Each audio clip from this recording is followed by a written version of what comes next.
In Martin Scorsese's The Irishman, Frank Sheeran is given a role as a Teamsters official by the International Brotherhood of Teamsters president, Jimmy Hoffa. Hoffa would use his position as president to make deals with members of organized crime, providing them with loans from the Teamsters pension fund. According to Sheeran in the film, there was so much paperwork regarding loans that Hoffa used an insurance company to take care of the loans.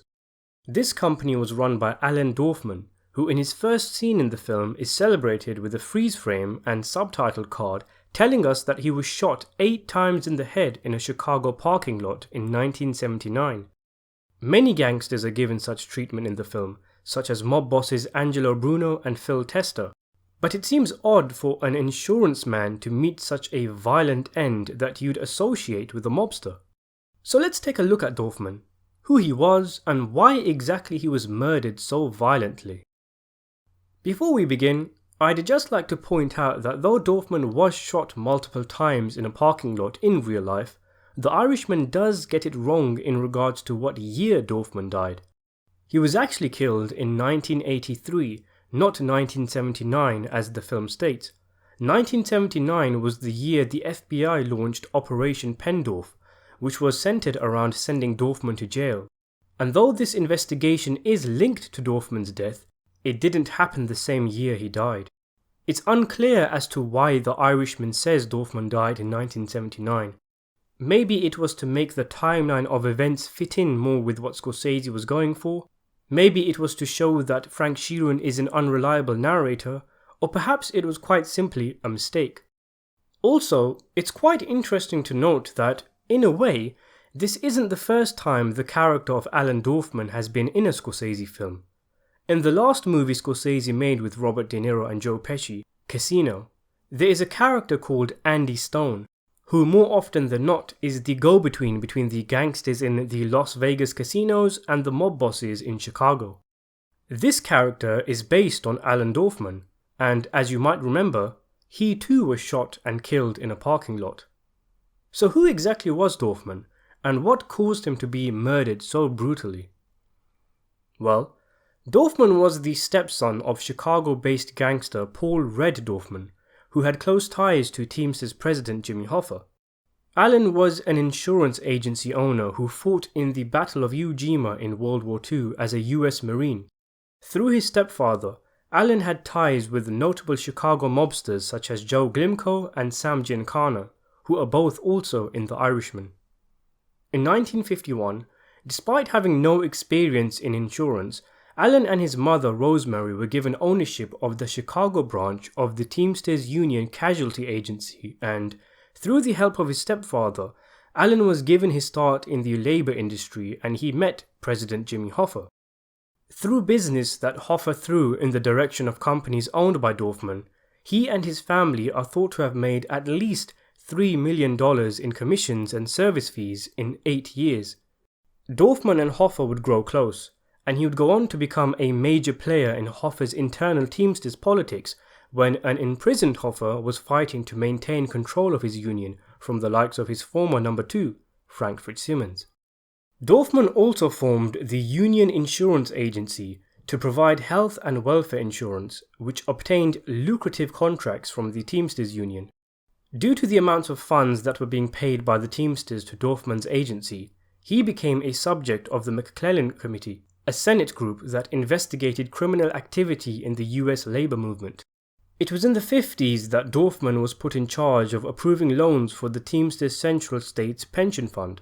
Of course, many of these loans were given to members of organized crime and used to build and skim retail estate works and casinos, mainly in Las Vegas. Dorfman was actually indicted in the same jury tampering case which sent Jimmy Hoffa to jail, but he was acquitted. When Hoffa was in prison, Dorfman took full control of the pension fund.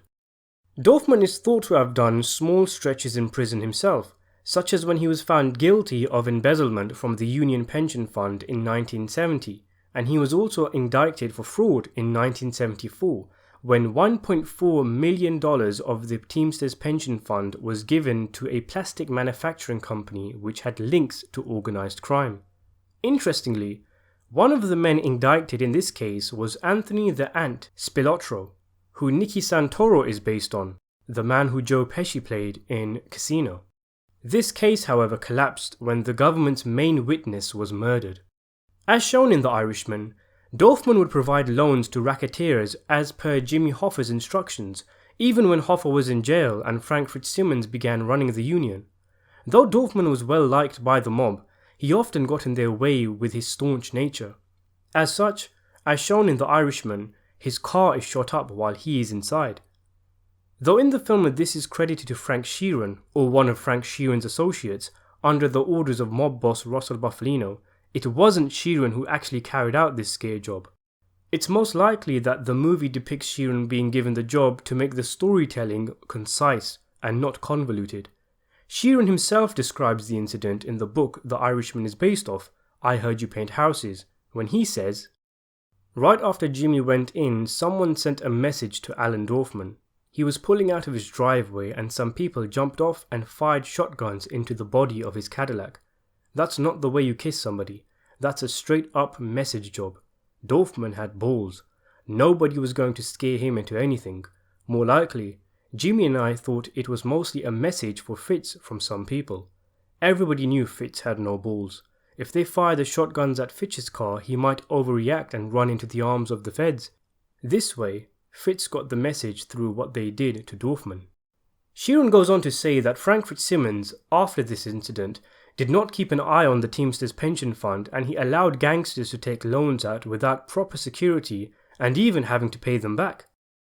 Despite Dorfman being a Hoffa man and being in charge of the pension fund, under Frank Fitzsimmons it was very easy for organised crime members to take whatever they wanted from the pension fund.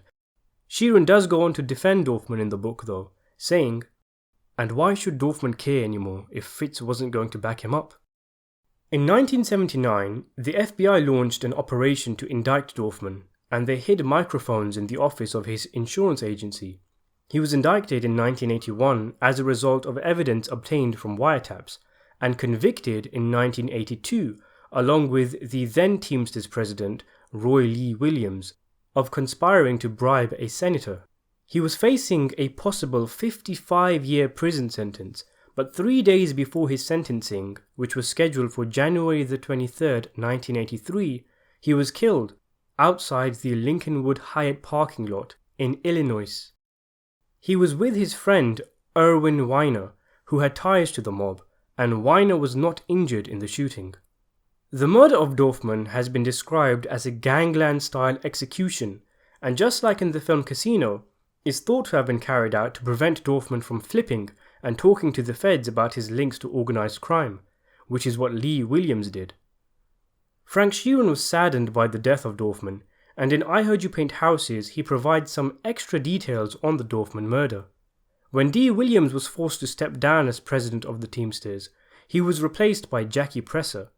Sheeran describes Presser as a dry snitch for the FBI, meaning he did not wear a wire or ever testify, but told the FBI whatever they wanted to hear, and put out whatever information they wanted him to put out. Sheeran claims Presser set up Dorfman, putting word on the street that Dorfman had turned rat and was going to cooperate with the FBI to keep himself out of jail. Sheeran himself worked for the Chicago outfit for a while when he did Teamsters work with Joe Glimco as shown in The Irishman, and he says in the book, "What I don't get is how Chicago fell for the idea that Dorfman was a rat. When I was in Chicago 20 years before that, everybody in Chicago knew Presser was a rat. I guess it was a case of when in doubt, have no doubt, but it was a bad hit. I'm not saying Chicago did the hit, but it could not have been done in Chicago without Chicago's approval. Alan Dorfman lived his life in a certain way and he was no rat." Dorfman's attorney was quoted as saying about the man, "The idea that he would capitulate or throw in the towel is anathema, impossible.